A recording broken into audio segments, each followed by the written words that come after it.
2.5 hours before kickoff can only mean one thing for an LSU student: time to get in the stadium.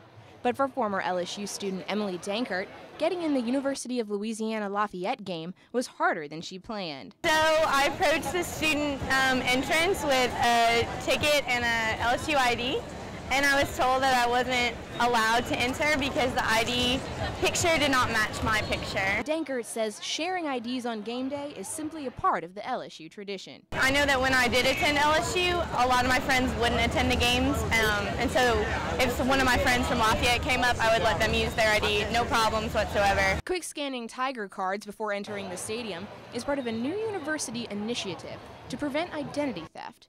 Associate Dean of Students and Director of Student Advocacy and Accountability, Eric Norman, says sharing IDs is a safety hazard. The first problem? Students stealing Tiger Cash. The other issue we always have is what happens if there's an accident, and that's the piece of ID that you have on you. All of a sudden, we think we're dealing with one student. In fact, we're dealing with another. Norman says during the Vanderbilt game, 56 students were caught misusing their Tiger cards.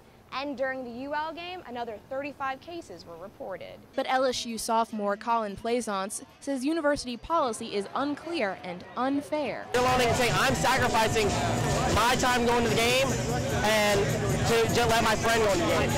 It's not like I'm trying to get in, then swiping my card in and letting two people go in. Norman says Tiger cards actually belong to the university, and sharing IDs violates LSU's student code of conduct, earning the student a one-way ticket to his office. We call them in. It is very much a conversation. We explain the rationale behind these, because if you don't understand the reason why, it's going to be a little more disheartening. I would have bought a ticket, like a general admission ticket, but since I didn't know, I'm now left standing outside the stadium.